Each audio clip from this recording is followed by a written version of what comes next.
হজরত মুসা আলাইসাল্লামের বয়স যখন ৩০ বছর, তখন তিনি একদিন দুপুরের পরে রাস্তায় ভ্রমণে বের হয়ে দেখলেন দুই ব্যক্তি ঝগড়া করছে। মুসা আলাইসাল্লাম তাদের কাছে গিয়ে দেখলেন একজন ফিরাউনের মেহমানখানার বাবুর্চি, সে কিপ্তি বংশের লোক। অপরজন সাধারণ একজন ব্যবসায়ী, সে বনি ইসরায়েলের বংশের লোক। এ লোকটি বিক্রয়ের জন্য কিছু কাঠ নিয়ে বাজারে যাচ্ছিল। তখন ফিরাউনের বাবুর্চি কাঠগুলো বাকি টাকায় তাকে দেবার জন্য বলে, কিন্তু বনি ইসরায়েলের ব্যক্তি তাতে রাজি হচ্ছে না। এ নিয়ে উভয়ের মধ্যে ভীষণ ঝগড়া ও বিবাদের সৃষ্টি হলো। তখন হজরত মুসা আলাইসাল্লাম অন্যায়ের প্রতিবাদ করতে এগিয়ে আসেন এবং কিপ্তি বাবুর্চিকে নগদ টাকা দিয়ে কাঠ প্রদানের জন্য বলেন, কিন্তু বাবুর্চি তাতে রাজি না হয়ে সে জোর করে বাকিতে কাঠ নিতে চেষ্টা করলো। এমনকি সে কাঠ নিয়ে জোর জবরদস্তি আরম্ভ করলো। তখন হজরত মুসা আলাইসাল্লাম সহ্য করতে না পেরে বাবুর্চিকে এক ঘুষি লাগিয়ে দিলেন। বাবুর্চি ঘুষির আঘাত সহ্য করতে না পেরে মৃত্যুবরণ করল। তখন হজরত মুসা আলাইসাল্লাম বনি ইসরায়েলের লোকটিকে বলেন, তুমি এখন এখান থেকে পালিয়ে যাও, না হয় বিপদ ঘটতে পারে। এ লোকটি হজরত মুসা আলাইসাল্লামের ভাগ্নে হতো, কিন্তু তাদের কারো পরিচয় জানা ছিল না। লোকটির নাম ছিল সামেরি। সামেরি হজরত মুসা আলাইসাল্লামের কথা অনুসারে দ্রুত অন্যত্র চলে গেলেন। হজরত মুসা আলাইসাল্লামও চলে গেলেন। পরের দিন শহরের অপর প্রান্তে সামেরি অন্য একজন কিপ্তি দলীয় লোকের সাথে পুনরায় ঝগড়া আরম্ভ করে। হজরত মুসা আলাইসাল্লাম তখন সেখান দিয়ে যাচ্ছিলেন। তিনি সামেরিকে ওই অবস্থায় দেখে বললেন, তুমি একটি বড় আহাম্মুক। তুমি গতদিন এক কার্য করেছো, আজকে আবার সেরূপ কাজে প্রবৃত্ত হতে যাচ্ছ। তোমার জীবনের কোনো নিরাপত্তা আছে কি? সামেরি হজরত মুসা আলাইসাল্লামের কথায় ভাবল, সে হয়তো গতদিনের কিপ্তি হত্যার অভিযোগটা তার উপর বর্তাবে। তাই সে নিজের রক্ষার জন্য হজরত মুসা আলাইসাল্লামকে অনুযোগ করে বলল, তুমি গতদিনে একজন কিপ্তিকে হত্যা করেছো, আজকে আবার আমাদের ঝগড়ার সুযোগে আর একজন কিপ্তিকে হত্যা করতে এখানে এসেছো। এ কথা কিপ্তি শুনে হজরত মুসা আলাইসাল্লামকে বলল, তুমি গতদিনের হত্যাকাণ্ড ঘটিয়েছো, তোমাকে পুলিশ অনেক খোঁজ করে পায়নি, আজকে আবার এখানে হত্যার ষড়যন্ত্র নিয়ে এখানে এসেছো। আচ্ছা, তোমাকে দেখাচ্ছি। এই বলে সে ফিরাউনের দরবারের দিকে দৌড় দিল। হজরত মুসা আলাইসাল্লাম ভাবলেন, ফিরাউন তার পালক পিতা হলেও বিচারের ক্ষেত্রে তাকে আদৌ রেহাই দিবেন না। যেমন উচিত বিচারে তার মাকেও ছেড়ে দেননি, তাই তাকে কঠোর শাস্তি দিতে দ্বিধাবোধ করবেন না। এই ভেবে তিনি রাস্তায় এক গলি ধরে সম্মুখে অগ্রসর হতে লাগলেন। এমন সময় জনৈক ব্যক্তি এসে তাকে বলল, হে ফিরাউনের পালক পুত্র, আমি তোমাকে চিনি। তুমি একজন বনি ইসরায়েল গোত্রের মুসলমান, আমিও একজন মুসলমান। তবে আমি ফিরাউনের দরবারে চাকরিরত অবস্থায় আছি। আমি কিছুক্ষণ পূর্বে দেখে এসেছি তোমার বিরুদ্ধে ফিরাউনের দরবারে এক হত্যা মামলা দায়ের করা হয়েছে। এই মর্মে ফিরাউন তোমাকে খুঁজে বের করার জন্য চতুর্দিকে লোক প্রেরণ করেছে। অতএব তুমি নিজ নিরাপত্তার উদ্দেশ্য এখান থেকে দ্রুত কেটে পড়ো। এই বলে লোকটি চলে গেল। হজরত মুসা আলাইসাল্লাম আগন্তুকের খবরে খুবই চিন্তাযুক্ত হলেন এবং দ্রুত পথ অতিক্রম করতে লাগলেন। কোথায় যাবেন তার কোনো সঠিক সিদ্ধান্ত তার ছিল না। তবে তিনি মনে মনে ভাবলেন, বর্তমান অবস্থায় তার মিশর ত্যাগ করা উচিত। তাই তিনি সোজা পথ চলতে লাগলেন। 3 দিন পথ চলার পরে তিনি মাদায়েন গিয়ে পৌঁছালেন। তিনি ছিলেন অত্যন্ত ক্লান্ত শ্রান্ত, তাই তিনি একটি কূপের অদূরে পাহাড়ের নিচে বসে বিশ্রাম করতে লাগলেন। এমন সময় তিনি দেখলেন দুটি যুবতী কয়েকটি মেষ নিয়ে পানির কূপের নিকট দাঁড়িয়ে আছে। তখন তিনি অগ্রসর হয়ে তাদের নিকট গিয়ে জিজ্ঞাসা করলেন, তোমরা কারা? এখানে দাঁড়িয়ে আছো কেন? মেয়েরা উত্তর দিল, আমরা আল্লাহর নবী হজরত সোয়াইব আলাইসাল্লাম এর মেয়ে। আমরা এখানে আমাদের মেষগুলোকে পানি পান করানোর জন্য এসেছি, কিন্তু পানির কূপটি ভারী পাথর দিয়ে ঢাকা, তাই চৌকিদারের অপেক্ষা করছি। উনি এসে পাথর সরিয়ে দিলে আমরা আমাদের পশুগুলোকে পানি পান করাবো। হজরত মুসা আলাইসাল্লাম বললেন, তাহলে আমি পাথরটা সরিয়ে দেই, তোমরা তাহলে সহজে পানি পান করাতে পারবে। মেয়েরা বলল, পাথরটা অত্যন্ত ভারী, যা স্বাভাবিকভাবে অনেক লোকে একত্রে নাড়াচাড়া করে থাকে, ওটা আপনি একাকী কিভাবে সরিয়ে দিবেন? হযরত মুসা আলাইসাল্লাম তখন কূপের কাছে গিয়ে পাথরটি ধরে উল্টিয়ে ফেললেন। তখন মেয়েরা খুশি হয়ে পশুকে পানি পান করালো। অতঃপর হযরত মুসা আলাইসাল্লামকে কিছু টাকা দিতে চাইল। হযরত মুসা আলাইসাল্লাম তা নিতে অস্বীকার করলেন এবং মেয়েদেরকে চলে যাওয়ার জন্য বললেন। মেয়েরা অত্যন্ত খুশি হলো এবং দ্রুত পথ অতিক্রম করতে লাগলো। একটু পরে গিয়ে তারা তাদের বৃদ্ধ পিতার নিকট যুবকের বদান্যতার কথা আলোচনা করলো। এমনকি তারা তাদের পিতার নিকট অনুরোধ করে বলল, বাবা, এই ছেলেটিকে তুমি আমাদের ঘরে রেখে দাও। সে অত্যন্ত শক্তিশালী ও ন্যায়পরায়ণ। তাকে তুমি রেখে দিলে সে নিয়মিত মেষ চড়াবে এবং বাইরে যাবতীয় কাজকর্ম করতে পারবে। আমরা তাহলে অধিক সময় তোমার নিকট থাকতে পারবো। হযরত সোয়াইব আলাইসাল্লামের বড় মেয়ে সফুরাকে বললেন, তুমি যাও, আমার কথা বলে ছেলেটিকে এখানে নিয়ে আসো। তখন সফুরা দ্রুত সেখানে পৌঁছে দেখলো ছেলেটি তখন পর্যন্ত সেখানে বসা রয়েছে।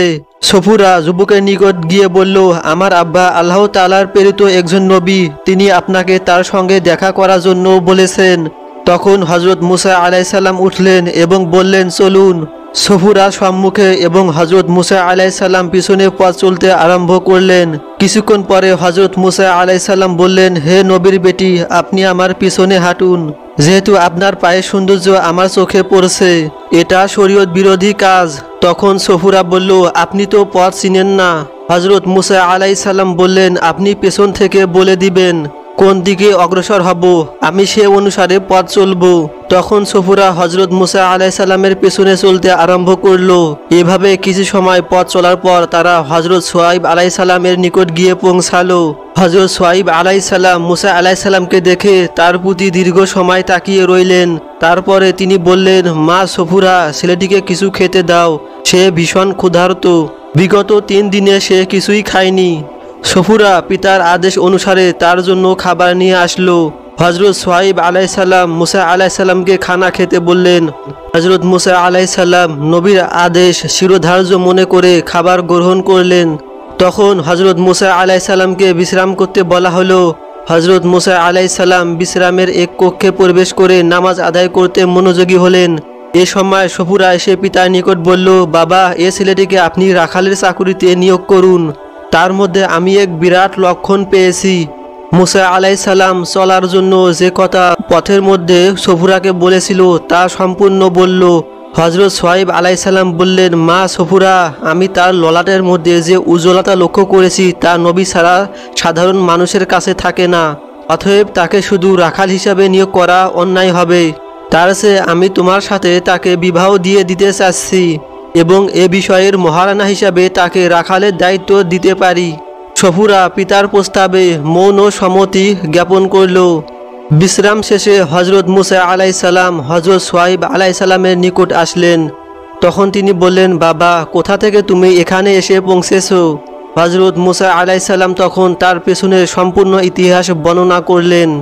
হযরত সোয়াইব আলাইসাল্লাম তার সমস্ত ঘটনা শুনে বললেন, বাবা, তোমার উপর আল্লাহ তাআলা দুনিয়া ও আখিরাতের সর্ববৃহৎ নবুয়তির দায়িত্ব অর্পণ করবেন। তাই তোমাকে তিনি বিভিন্ন পরীক্ষার মাধ্যমে একজন যোগ্য ব্যক্তি হিসাবে তৈরি করে নিচ্ছেন। অতএব তুমি ধৈর্যের সাথে সকল সমস্যা মোকাবেলা করে যাও, আল্লাহ তোমার সহায় হবেন। এই বলে তিনি হযরত আদম কর্তৃক বেহেশত হতে আনা মেসোক নামের লাঠিখানা হযরত মুসা আলাইসাল্লামকে দিলেন এবং বললেন, এই লাঠিখানা আমাদের আদি পিতা হযরত আদম আলাইসাল্লাম বেহেশত হতে এনেছিলেন। এই লাঠি অত্যন্ত মজিজাপূর্ণ। এই লাঠি স্পর্শ করে এর পবিত্রতা যাচাই করো। হযরত মুসা আলাইসাল্লাম বিসমিল্লাহ বলে লাঠি হাতে নিলেন এবং চুমু খেলেন। তখন তার চক্ষুর সম্মুখে ফিরাউনের দরবারের বর্তমান অবস্থা, তার মায়ের পুত্র হারানো শোকাতুর চেহারা ও তার পিতা অস্থিরতার দৃশ্য সবকিছু পরিষ্কারভাবে ভেসে উঠল। তিনি কিছু সময় নীরবতার সাথে সবকিছু অবলোকন করার পরে পাঠ করলেন, আলহামদুলিল্লাহ। অতঃপর হযরত সোহাইব আলাইসাল্লাম বললেন, আমি তোমার নিকট আমার বড় মেয়ে সফুরাকে বিবাহ দিতে চাই এবং মোহনা বাবু তোমার প্রতি 8 বছরের জন্য মেষ চড়ানো চাকরি বহাল করে দিতে চাই। তবে 8 বছরের পরে যদি তুমি ইচ্ছে করো তবে 10 বছর পর্যন্ত এ চাকরিতে বহাল থাকতে পারো, সেটা তোমার ইচ্ছাধীন ব্যাপার। হযরত মুসা আলাইসাল্লাম বললেন, আপনি জমানার নবী, আমার পথ প্রদর্শক ও মুরব্বী। অতএব আপনার আদেশ পালন করা আমার জন্য ফরজে শামিল। হজরত সোহাইব আলাইসাল্লাম হজরত মুসা আলাইসাল্লাম এর মতামত পেয়ে বিবাহের আয়োজন করলেন এবং সংক্ষিপ্তভাবে বিবাহের কার্য সমাধা করে দিলেন। অতঃপর তিনি মেষ দেখিয়ে বললেন, এগুলো নিয়ে পাহাড়ের পাদদেশে চলে যাও। সেখানে মেষগুলোকে উদাসীনভাবে ছেড়ে দিও না, কারণ পাহাড়ের দক্ষিণ প্রান্তে পর্বত গুহায় বিরাট এক সাপ বাস করে। ওদের সীমানায় কোনো মেষ গেলে তাকে ওরা খেয়ে ফেলবে, অতএব সাবধানে থেকো।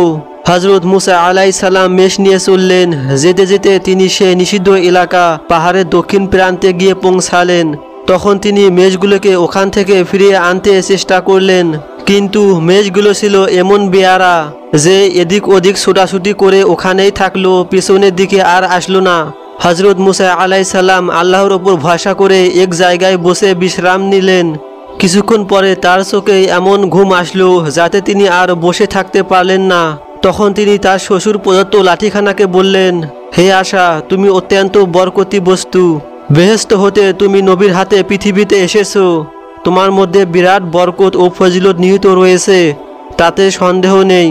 অতএব তুমি আমার মেষগুলোকে পাহারা দিও, আমি কিছু সময় ঘুমিয়ে নেই। এই বলে হজরত মুসা আলাইসাল্লাম ঘুমিয়ে পড়লেন। কিছু সময় পরে বিরাট অজগর গুহা থেকে বের হয়ে মেষ ভক্ষণ করার জন্য সম্মুখে অগ্রসর হলো।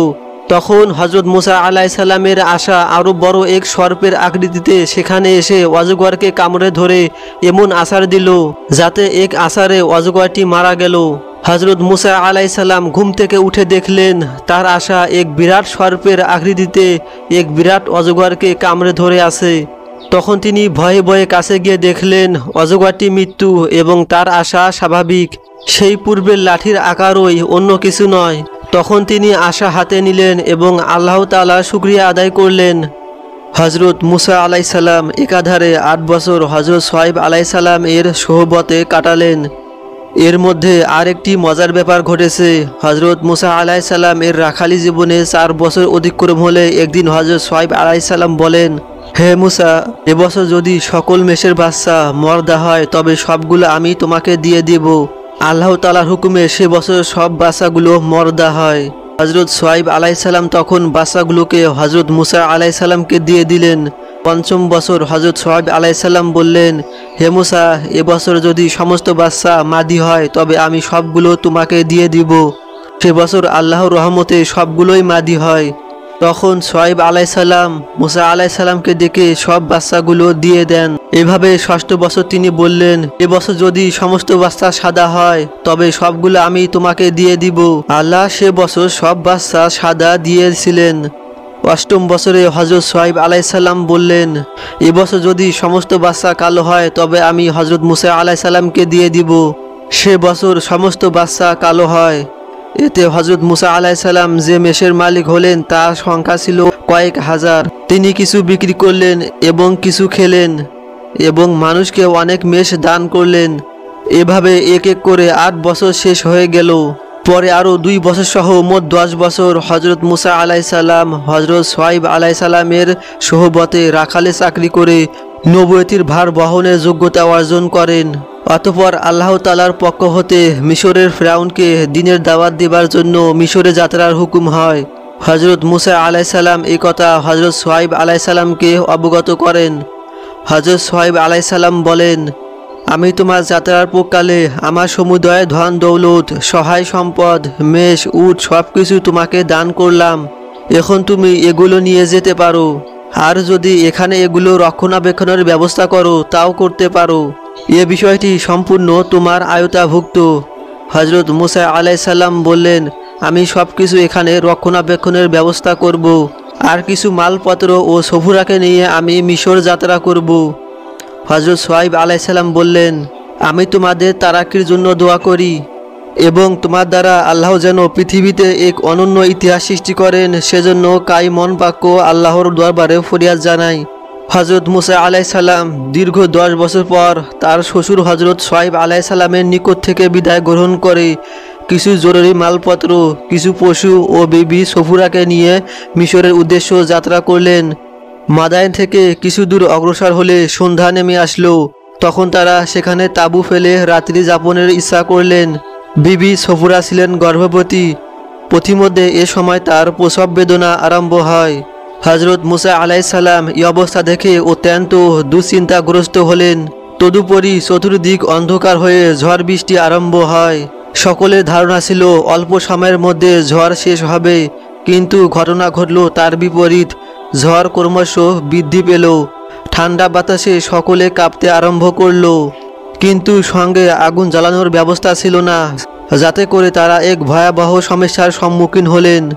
হজরত মুসা আলাইসাল্লাম এখন তাঁবুর বাইরে এসে চতুর্দিকে তাকিয়ে দেখলেন কোথাও কোনো আলো দেখা যায় কিনা। তখন তিনি দেখলেন অদূরে এক পাহাড়ের উপর অনেকগুলো বাতি জ্বলছে। তখন তিনি সেখান থেকে আগুন সংরক্ষণের আশায় সেদিকে রওনা হলেন। সহুরাকে বললেন, তোমরা একটু সময় অপেক্ষা করো, আমি অল্প সময়ের মধ্যে আগুন নিয়ে ফিরে আসছি। হজরত মুসা আলাইসাল্লাম আলো দেখে সেদিকে হাঁটতে আরম্ভ করলেন। অনেক দূর গেলেন, তবুও উক্ত পাহাড়ের কাছে পৌঁছাতে সক্ষম হলেন না। মনে হলো যে পাহাড়টি ক্রমশ দূরে সরে যাচ্ছে। তবুও তিনি প্রাণপণ ছুটতে লাগলেন। দীর্ঘ সময় পরে তিনি গিয়ে পাহাড়ে উঠলেন। তিনি সেখানে দেখতে পেলেন এক প্রকার গাছে শাখা পোশাখা ও পাতায় আগুন জ্বলছে। তখন তিনি শুকনো ডাল হাতে নিয়ে স্পর্শ করলেন যাতে ডালটিতে আগুন ধরে, কিন্তু বহু চেষ্টা করেও তিনি আগুন জ্বালাতে সক্ষম হলেন না। তখন তিনি খুব হতাশ হয়ে পড়লেন। এ সময় আল্লাহ তাআলা বলেন, হে মুসা, আপনি এখন তুয়া উপত্যকায় এসে পৌঁছেছেন।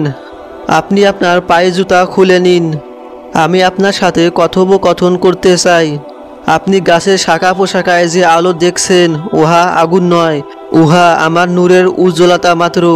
আমি আপনাকে আমার নবী হিসাবে পছন্দ করেছি। অতএব পাঠ করুন লা ইলাহা ইল্লাল্লাহ মুসা কারিমুল্লাহ। অতএব আপনি সর্বদা আমার স্মরণ করুন এবং নিয়মিত নামাজ আদায় করুন। সমগ্র পৃথিবীর মানুষকে এ কালিমার দাওয়াত দিন। পৃথিবীতে আল্লাহর আইন প্রতিষ্ঠার লক্ষ্যে জিহাদ করুন। হজরত মুসা আলাইসাল্লামের হাতে ছিল সেই আশা। আল্লাহ তাআলা হজরত মুসা আলাইসাল্লামকে প্রশ্ন করেন, হে মুসা, আপনার ডান হাতে ওটা কি? মুসা আলাইসাল্লাম জবাব দিলেন, এটা আমার লাঠি। এটির ওপর ঠেস দিয়ে আমি বিশ্রাম করি। এটা দ্বারা আমি মেষের জন্য গাছের পাতা পারি। এছাড়া এটা আমি আরও অনেক কাজে ব্যবহার করে থাকি। আল্লাহ তাআলা নির্দেশ দিলেন, আপনার লাঠিটা মাটিতে ফেলে দিন। হজরত মুসা আলাইসাল্লাম তখন লাঠি মাটিতে ফেলে দিলেন। অমনি সেটা এক বিরাট অজগর স্বরূপ ধারণ করল। হজরত মুসা আলাইসাল্লাম এ দৃশ্য দেখে ভয় পেয়ে গেলেন। তখন আল্লাহ তাআলা বললেন, হে মুসা, আপনি অজগরটি ধরুন, ভয় পাবেন না, ওটা পূর্বের অবস্থায় ফিরে আসবে। হজরত মুসা আলাইসাল্লাম ওটাকে ধরলেন এবং তখন সেটা লাঠিতে পরিবর্তিত হলো। পরবর্তী পর্যায়ে আল্লাহ তাআলা হজরত মুসা আলাইসাল্লামকে বললেন, আপনি আপনার হাত বগলের মধ্যে একটু সময় রেখে বের করুন, দেখবেন সে হাত অতি উজ্জ্বল। হজরত মুসা আলাইসাল্লাম আল্লাহ তাআলার আদেশ অনুসারে বগলের মধ্যে হাত গুজে বের করলেন। তখন দেখা গেল হাতখানি সূর্যের চেয়েও অধিক উজ্জ্বল আলো ধারণ করেছে, যাতে পৃথিবীর এক প্রান্ত থেকে অপর প্রান্ত পর্যন্ত আলোকিত হয়ে উঠল। হজরত মুসা আলাইসাল্লাম অবস্থা দেখে অবাক হয়ে বললেন, আল্লাহ, তোমার অশেষ মেহেরবানিতে দুটো বিরাট শক্তি আমি হাতে পেলাম। একটি হলো আশা, অপরটি হলো ইয়াদে বরজা, অর্থাৎ আলো উদ্ভাসিত হস্ত। আল্লাহ তাআলা বললেন, এ দুটো হলো আপনার প্রভুর অবদান। এখন আপনি ফিরআউন ও তার দলের নিকট চলে যান। তারা পথভ্রষ্ট, তাদেরকে দ্বীনের দাওয়াত দিন। এটা আপনার প্রধান দায়িত্ব ও কর্তব্য। হজরত মুসা আলাইসাল্লাম আল্লাহ তাআলার নিকট আরজ করলেন, হে প্রভু, আমি আমার গর্ভবতী স্ত্রী, মেষগুলো ও চাকর নকর সকলকে এক অজ্ঞাত জঙ্গলের নিকট রেখে এসেছি। দেখাশোনা করার সেখানে কেউ নেই। এমন অবস্থায় আমি এখান থেকে মিশরে ফিরআউনের কাছে যাই কি করে? আল্লাহ তাআলা হজরত মুসা আলাইসাল্লামের কথার জবাবে বললেন, আমি আপনার বলার পূর্বেই বেহেশতের ফেরেশতা দ্বারা আপনার স্ত্রীর যাবতীয় তদারকি ও আপনার মেষ ও ছাগলগুলোকে পাহারা দিবার ব্যবস্থা করেছি। অতএব সে বিষয়ে আপনার চিন্তার কারণ নেই। তবু আপনি আপনার স্ত্রীর নিকট যান এবং তার নিকট সমস্ত রেখে আপনি রওনা করুন। হজরত মুসা আলাইসাল্লাম তখন নিজ পরিবার পরিজন ও পশুগুলোর নিরাপত্তা সম্বন্ধে নিশ্চিত হলেন এবং মনে মনে ভাবলেন, আল্লাহ তাআলার সঙ্গে কথা বলার এরকম মক্ষম সুযোগ আর কোনো দিন আসে কি না বলা যায় না। অতএব এ মুহূর্তে আল্লাহ তাআলার নিকট থেকে তার কিছু জরুরি দাবি পূরণ করে নেওয়া উচিত। তাই তিনি আল্লাহর দরবারে আরজ করে বললেন, হে প্রভু, আপনি আমার মনের সাহস বাড়িয়ে দিন। আমি যে স্পষ্টভাবে কথা বলতে পারি না সে সমস্যা দূরীভূত করে দিন। আমার কথা ও ভাষায় মাধুর্য এনে দিন। আমার বংশের থেকে আমার ভাই হারুনকে নবুয়তি দান করে আমার সঙ্গী করে দিন, যেন আমার শক্তি বৃদ্ধি পায়। আমি যেন সর্বদা আপনার তাসবিহ পাঠ করতে পারি সে তৌফিক দান করুন। হযরত মুসা আলাইহিস সালাম আরও বললেন, হে প্রভু, আমি কিপ্তিদের একজন মানুষ হত্যা করেছি। এখন আমি ভয় পাচ্ছি তারা আমাকে পেলে হয়তো হত্যা করবে, তারা আমাকে বিশ্বাস করবে না। অতএব আপনি আমাকে সকল ক্ষেত্রে রক্ষা করুন, সাহায্য করুন। আল্লাহ তাআলা হযরত মুসা আলাইহিস সালামের আবেদনের পরিপ্রেক্ষিতে ইরশাদ করলেন, হে মুসা, আমি আপনার সকল দাবি পূরণ করে নিলাম এবং আপনার ভাইকে পয়গম্বরী দান করে আপনার সহযোগী করে দিলাম, যাতে আপনার হাত শক্তিশালী হয়। সর্বোপরি আপনাকে বিজয় করার প্রতিশ্রুতি প্রদান করলাম এবং ফেরাউনকে সবংশ ধ্বংস করার ওয়াদা দিলাম। এখন আপনি নির্বিঘ্নে ফেরাউনের নিকট চলে যান। হযরত মুসা আলাইহিস সালাম আল্লাহর দরবারে অসংখ্য শুকরিয়া আদায় করেন এবং তাঁবুর দিকে রওনা করলেন। তাঁবুতে প্রবেশ করে দেখলেন উজ্জ্বল চেহারা মণ্ডিত অনেক রমণী তার স্ত্রীকে ঘিরে সেবায় সুসজ্জায় ব্যস্ত এবং বাসাটিকে কোলে তুলে আদর করছে। এই অবস্থা দেখে তিনি অত্যন্ত আনন্দ লাভ করলেন। হযরত মুসা আলাইহিস সালামকে রমণীগণ দেখে সালাম দিয়ে এক এক করে বিদায় গ্রহণ করলেন। এরা কারা, কোথা থেকে এসেছেন, কোথায় যাবেন কিছু জিজ্ঞেস করার সুযোগ তিনি পেলেন না। দ্বিতীয় তাঁবুতে গিয়ে দেখলেন চাকর বাকর ও কর্মচারী নাক ডেকে আরামে ঘুমাচ্ছে। তাদের পাশে নানা রকম খাদ্য ও ফলমূল সজ্জিত রয়েছে। সেখান থেকে পশুগুলোর নিকট গিয়ে দেখলেন এক পাল বাঘ তার ছাগল ও মেষগুলোকে ঘিরে শুয়ে আছে। হযরত মুসা আলাইহিস সালামকে দেখা মাত্র তারা এক এক করে চলে গেল। হযরত মুসা আলাইহিস সালাম আল্লাহ তাআলার এহেন করুণার জন্য সিজদায় পড়ে গেলেন। দীর্ঘ সময় পরে তিনি স্বজন নয়নে সিজদা থেকে মাথা উত্তোলন করে সফুরার নিকট ফিরে গেলেন। সফুরা বলল, আপনি আরও বিলম্ব করে আসলে আমরা আরও অধিক শান্তি ভোগ করতে পারতাম। হযরত মুসা আলাইহিস সালাম জিজ্ঞাসা করলেন, আমার অনুপস্থিতিকালে তোমরা কেমন ছিলে? 10 জন অপরূপ সুন্দরী মহিলা নানা খাদ্য, মধু, দুধ ও ফলাদি নিয়ে আমার তাঁবুতে ঢুকে পড়ে। তারা এখানে আসার পরে তাঁবুতে কোনো রকম শীত বা অতিরিক্ত গরম অনুভব হয়নি। খুবই আরামদায়ক আবহাওয়া বিরাজ করছিল। অতঃপর তারা আমার মুখে মধু দিল। আমি নিশ্চিত মনে তৃপ্তি সহকারে মধুপান করেছিলাম। একটু পরে দেখলাম আমার একটি সন্তান ভূমিষ্ঠ হয়েছে। আমি কোনোরূপ অনুভব করতে পারিনি কখন আমার সন্তান প্রসব হলো। আমি কোনোরূপ অপবিত্রতা অনুভব করিনি। মহিলাবিন্দু আমাকে মুহূর্তে মুহূর্তে মুখে খাবার দিত এবং নানা রকম গল্প করে আমাকে তৃপ্তি দান করত। এমনকি তারা আপনার নবীয়তী জীবনের ভবিষ্যৎ কর্মের প্রতিফলন হবার মতো অনেক মজাদার কথা আমাকে শোনালো। আমি তাদের কথায় আচরণে এমন তৃপ্তি পেলাম যা জীবনে কোনো দিন আর পাইনি। আমি এক পর্যায়ে মহিলাদের পরিচয় জিজ্ঞাসা করাই তারা বলল, তোমার স্বামীকে আল্লাহ তাআলা নবীয়তির দায়িত্ব বুঝিয়ে দিচ্ছেন। এ মুহূর্তে তোমার তদারকির জন্য আল্লাহ আমাদিগকে বেহেশত হতে প্রেরণ করেছেন। অতএব তুমি নিশ্চিত মনে আমাদের উপর ভরসা করতে পারো এবং অসুবিধার কথা আমাদের নিকট বলতে পারো। আমরা তা পূরণ করার চেষ্টা করব। তখন বললাম, আমার সন্তান হয়েছে, এ মুহূর্তে আমার স্বামীকে একবার দেখতে ইচ্ছে হয়। তখন একজন মহিলা আমার নিকটবর্তী হয়ে বললেন, তুমি আমার হাতের তালুর দিকে তাকাও। এই বলে তিনি হাতখানি আমার সম্মুখে প্রসারিত করে ধরলেন। আমি তার হাতের মাঝে দেখলাম আপনি তুর পাহাড়ের ওপর নামাজরত অবস্থায় আছেন। তখন আমার মনটা পরিতৃপ্ত হলো। আমি তখন পাঠ করলাম, সুবহানাল্লাহ, আলহামদুলিল্লাহ। হযরত মুসা আলাইহিস সালাম স্ত্রীর কথা শুনে আল্লাহ তাআলার দরবারে পুনরায় শুকরিয়া আদায় করলেন। অতঃপর তিনি দুজন খাদেম নিয়ে মিশরের উদ্দেশ্য রওনা করলেন। তো বন্ধুরা, এই ছিল হযরত মুসা আলাইহিস সালামের বিবাহের ঘটনা। যারা এই সম্পূর্ণ ভিডিওটি ধৈর্য সহকারে দেখবেন তাদেরকে দেখতে অনেক ইচ্ছে করবে। তাই আপনারা কমেন্টে একবার লিখে যান আলহামদুলিল্লাহ।